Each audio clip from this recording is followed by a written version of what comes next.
Hello and welcome back to another edition of Reality Check, your weekly deep dive into The Voice, and that other show that Fox sometimes airs during baseball delays when they're not showing random clips of the Mindy Project. The what? I'm here with American Idol Season 10 standout Pia Toscano. We're going to talk about The Voice, the battle rounds, the steal, and when it is used correctly and when it's not. Pia and I kind of have a disagreement about a battle round between Sylvia Yacoub and Joselyn Rivera. Pia, I think we can both agree Sylvia kind of oversang the Beyonce song a little bit. I think that's the one thing we can start on common ground with that one. Yes, a little bit. She did put all the tricks out there. She scared me. She starts off singing the song and like in the first 3 lines, Out of my mind. So when I think of the time. Mind had like 27 syllables to it, and I was like, oh, slow down, sister. When you're in a position like that, you're so scared of what's gonna happen and the nerves get to you, so sometimes you overcompensate when you're performing. She should just, tone it down just a little bit, but I really love her. I think she's a very strong performer. It was like the strongman competition, like she's hitting that mallet and the thing is going up, and then I kind of felt like, I listened to Jocelyn's performance again after you were way too hard on her mic, listen to it again, and I did. And I have to say the first half I thought was pretty strong. I thought that you did everything right. I really liked her finesse in the beginning. She was I thought the little runs that she did were really nice, and her power in her upper register was beautiful. But I almost feel like she almost got into that strongman competition with Jocelyn. If she's doing all this, I've got to do all that. Right. And it sort of ratcheted up. I would have definitely given the win to Jocelyn, and I feel like Christina picking the wrong person forced someone else to save Jocelyn. Adam steals Joselyn Rivera. It may have taken a steal away from somebody else who deserved it more. Absolutely. That was my vibe. Christina kind of messed up. We just have to put it out there. But we'll give her credit. She used her own steal quite wisely. And it's interesting because there is an American Idol connection between you and that contestant. Well, I met Alessandra when she was 8 years old. I was a teenager at the time, and I was blown away by her voice because she was singing Greatest Love of All. She's this little thing, and this monstrous voice comes out of her, pitch perfect. We had met up again auditioning for American Idol. Alessandra was one of your group mates when you did Grenade, which was really the first time we got to know you or saw a real chunk of your performance on Idol. Yes, I'm down for you, baby, but you won't do the same. We just all really meshed well together, and in that group, we labeled Alessandra as the voice. Give you all my love is all I ever asked. The two of us are like identical twins. She's my mini-me. And so we have a habit of kind of overthinking certain situations, and that's what we were taught in school, was to be very precise. I was falling hard. You're pronouncing the words too much. But her pitch is great, And she's got such finesse and such a beautiful tone, power. I thought when she got on stage, her voice just opened up. Right. She finished each one of those phrases super strong. Falling from cloud nine. When that grit got into her voice, crashing from on high. Crashing from the high. She became instantaneously like one of my favorites from this season. I had entered the battle round thinking Kayla was one of my favorites. She just seemed a little tired up there, like she wasn't finishing her notes as strong. I thought she hit a couple of flat notes. Crashing from the high.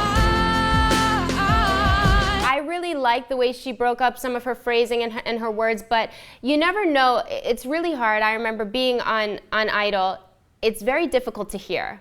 So sometimes pitch problems could come with lack of hearing. It's really hard to hear on those stages, especially with the monitors and when you're singing with another contestant. I thought Alessandra was the clear winner, so I was shocked when she didn't get picked. And then nobody seemed to be saving her, and I was like, somebody's gonna save her, right? And I think that you deserve that opportunity too, so. I jumped out of my seat. I was so happy. I kind of knew what was going to happen, but just seeing her go through that, I could kind of relate to it a little bit, but she's like family to me, and I think she's only gonna get stronger. I think that this might be one of the steals that can go far in the competition. I think when the wrong person wins a battle, and then a steal has to be used to save the right person, person, it can lead to the steel not being available when you really need it. Dog Days Are Over performance between Susanna and Leila Broussard. Neither one of those women sang a single bad note. They both really put their own spin on the song, and one of them sort of ended up getting shuffled off the stage with no help. Good luck, sweetie. It's really difficult because there's things that I love about Susanna and there's things that I love about Leila. I think her tone is so beautiful. Horses are coming. Susanna is just a very dynamic performer and she's just very intriguing. She pulls you in and captivates you. And what was left after that, ooh. I understood her getting the win. I think she's the kind of contestant who really, I wouldn't be shocked if she's in the final 8 or final 4. She also looks a lot like Courtney Thorne-Smith from Melrose Place, which freaks me out. No one's mentioned it so far, but it's like she could be Courtney Thorne-Smith's younger sister. I think the other front runner we're looking at coming off of this week on The Voice is, oddly enough, Nicholas David, who didn't seem to create that much buzz. I loved his audition, yeah, and I thought he was really great on She's Gone. But I've got to ask, the mustache. The mustache is highly ungroomed. I get nervous when a mustache goes over the upper lip, but his is like so gangly that it's starting to go below the lower lip. And it reminds me of like watching the animated movie Ratatouille, where you kind of love the rat, but there are moments where you just sort of get a chill. You're like, oh, the rat is in the kitchen. The rat is cutting celery, and you start freaking out. And that's Nicholas's mustache to me is like the rat tail in Ratatouille. It's like something has to be done about it because I don't know if America is ready for all that. Everybody's trying to tell me what's right for me.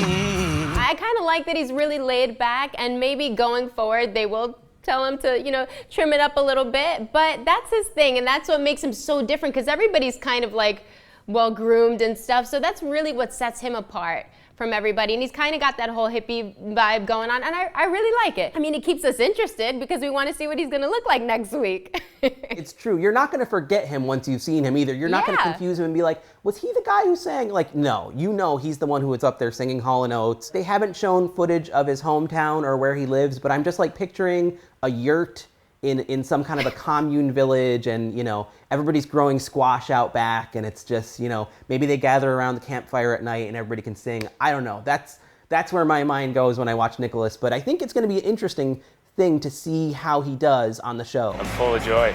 So full of happiness, man. Pia, let's talk about what's going on with you. I know that you have parted ways with Interscope. Is this a good thing, a bad thing? I know you were working on a record for quite some time, and it's like, what becomes of those songs? And what's your next step from here? I am thankful for the opportunity that I had with Interscope because it put me in the hands of wonderful producers, one being Harvey Mason Jr., who is now, I'm signed to him and Damon Thomas, and we're just working on this record. We really just started, but we've gotten so much done already, and with all the stuff that I've done preparing for my album with Interscope, I do get to keep some songs. There were some co-writes on there, and there's one song I love that's like my story that I definitely hope to keep with me, and I think you'll definitely be hearing of that one. It's a very powerful, strong, kind of shows the grit in my voice a little bit, raw vocal. Do you not want to say the title just in case Interscope gets other ideas and starts holding on to it? You don't want to get into a wrestling match with them over that particular song? I don't think that would happen, but just in case, I just want to keep little things. You never know what's going to be the next single or what's going to, you know, come about, so kind of want to just keep it. So in a nutshell, what direction are you going musically? It's going to be really powerful, anthemic. It's going to be a pop record, and Harvey wants to pick the things that I did vocally, some like the strong and powerful moments that I had, I guess you could say, on the show, what people know me for, but mix it with that whole contemporary vibe and what's going on right now. And I would have to say, this is going to sound really odd, and I hate to compare myself to other artists, but to describe the sound of this record, I would have to say it's like Sia meets Kelly Clarkson meets Rihanna in kind of a way. So it's got the edge, it's got the power, and kind of those really big notes and all that stuff. But it's going to be so fun. But we'll get to hear your actual voice. You won't be like under layers of you know, because I feel like sometimes people's voices get compressed to the point where it could be anybody. For sure, absolutely. Harvey is an incredible vocal producer, and he works with those big voices like Beyonce, Jennifer Hudson, and he worked with Whitney Houston, so he knows exactly what to do with those vocals, and he does not overdo it. He makes your pureness really shine. You've got an upcoming international trip to sing the national anthem, but not in the US. Tell us about that. Well, it's the Europe NFL game, and I'll be singing the national anthem. I believe it's October 28th, and it's the Patriots versus the Rams, and Katherine Jenkins will also be performing God Save the Queen. So I'm a huge fan of hers, so it's gonna be really awesome to sing right next to her. It's at the Wembley, so tons of people. No pressure, no pressure. Hey, I'm Nolan Gould, and you're watching ENTV.